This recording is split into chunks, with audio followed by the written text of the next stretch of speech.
Day 598, 22 for 22. Good evening. I hope this finds you well. Please stay in your fight and do not quit. I've got all the yahoos out and about, so I have a feeling Kidsheimers is going to kick in pretty big into this one. We just took a family walk. Felt good.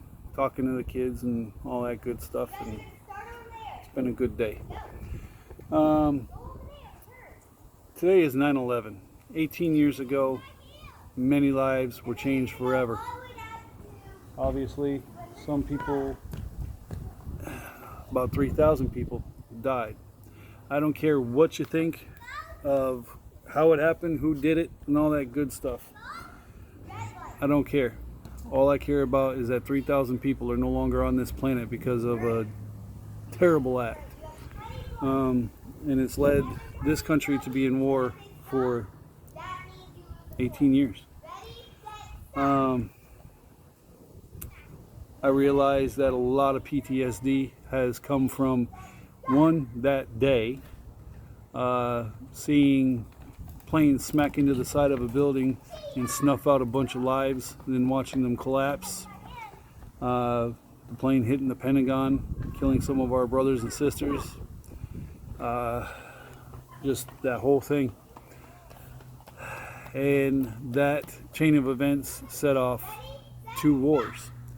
One that you can say was not necessary, but if you're going to fight a war, you fight to win it. And one that was necessary, that has dragged on for now 18 years in Afghanistan to rout out Al-Qaeda and teach the Taliban a lesson, evidently, for supporting Al-Qaeda. Many people chose to join in support of their country and with a feeling that they needed to do something. A lot of us were already in, and many of us were looking at that chance to jump in the fight against the people that had attacked us. And like I said, I don't care if you believe that the government was behind it or you believe the official story. It makes no matter to me. The country made a call to arms. Many people answered it. And that's the bottom line, is a lot of people signed up on that day and days following to serve their country when they were needed most. That deserves some respect from just about everybody. I know some people are going to deride it, and well, they can get out. You can get out of my face, because I'm sure I'll hear it on here if they're really that much into it. But the bottom line, 3,000 people died, and then in turn 6,000 others have given their lives in service to this country in those two wars, and the countless other little actions going on around in Syria and sub-Saharan Africa. I call them little only simply because they are not full-blown invasions like Iraq and Afghanistan had become. PTSD has resulted from a lot of this.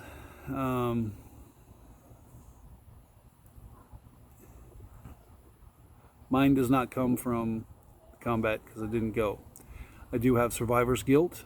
I do have a guilt of not going, so I have to face that every time an anniversary like this comes around, or the invasion of Iraq, or the invasion or our start of warfare in Afghanistan. So there's stuff I got to deal with that. It's getting easier over time, but it still rankles the nerve and still hurts. But the bottom line is I've got brothers and sisters, some that I've served with, and others that are just brothers and sisters because of service, that have gone over there, seen the elephant, and have come back broken, hurt, injured, mental health issues. So I can understand some people not feeling it today, not wanting to be involved in much. I've had a somber day of reflection on what I was going to say today, and it sounds kind of rambly, but there's a story to it, and it all comes down to we are still alive, we are still in this fight, and if we've gone over there and fought, if we've have our own issues here, the bigger war is now inside our head, and that is an absolute fight that you must win. Suicide, not acceptable outcome to the war in your head. You have come this far. You have survived everything that you faced. Hello. You have survived everything that you faced overseas. Don't end it now because of what would happen there. We have to figure out how we're going to mitigate what was done and what happened, and be able to move forward the best that we can. And I talked about accepting the new normal, and this is exactly what I'm talking about. As far as you're not the person you were before 9/11, you're not the person you were before you deployed to Iraq to fight in there in any of the iterations of OIF. You're not the same person you were when you made your first trip to support Enduring Freedom. There's elements of you that do exist, and even with those damaged parts, there is still... Hey, lose the venom. There are still parts of you that can be salvaged from back then to move forward into a good life now. That is a Coast Guard helicopter, buddy. Why is it a Coast Guard helicopter? Because it's not a Navy one. It's Coast Guard. Why do we need Coast Guard?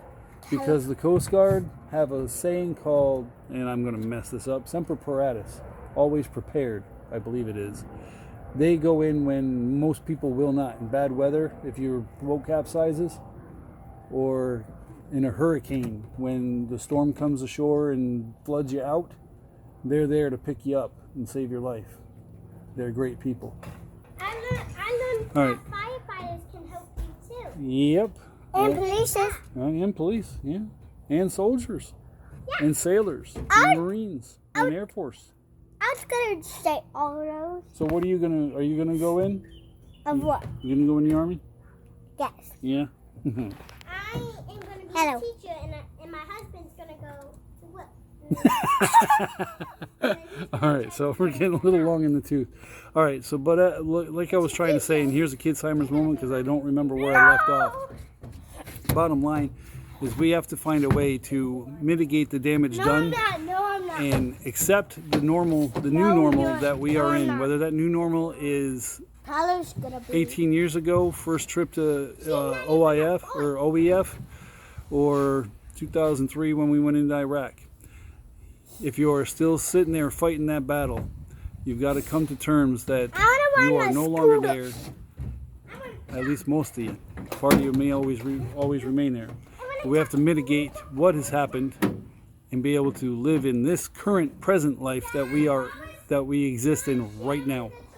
All right, so anyway, it's time for some push-ups. Sorry that I kind of rambled and kids talking. Who's doing push-ups with me?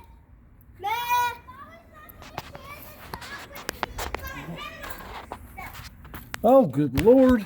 I'm gonna be in fight here. Academy Award for biggest drama queen in Our our subdivision. Barbara, Gronquist Tough. Good push-ups, James. Thank you. Oh, 1, 2, 3, 4, 5, 6, 7, 8, 9, 10, First, let me take 11, off my. 12, 13, 14, 15, 16, 17, 18, 19, 20, 21, 22. 1 for the Airborne Ranger in the sky. 1 for the infantry. And 1 for all the fallen, especially on 9/11, being that it's 9/11 today. Dad, I couldn't do it because I went. You did good. Good push-ups. Hey, All right, we're running long on time. Dude, come on, man. hold on. Make sure you subscribe to my dad's channel. Thanks, bud. I can fight. All right, YouTube channel, that _push-up_ guy tough. 20 Facebook groups, my personal page, Jim Tough. I'd appreciate any share you can give me. If you want to share from inside a group and you can't because of the security settings, please come to my page, Jim Tough. Share from there. Also, this Friday will be my day 600 of push-ups. I'm going to be live with Oscar Mike Radio, Travis Partington, and if we can work it, we're both going to do the push-ups on that day. So tune in, and We'll see what we can come up with. All right, so if you need help, seek help. Get it from friends, family, professionals. There is absolutely zero shame in getting the help you need to be here. Do what you got to do. Do not leave this plane by suicide, please. Do not use suicide as a permanent solution to a temporary or permanent problem. You got this. We'll see you here tomorrow. 1, 2, 3. Tough out. Out.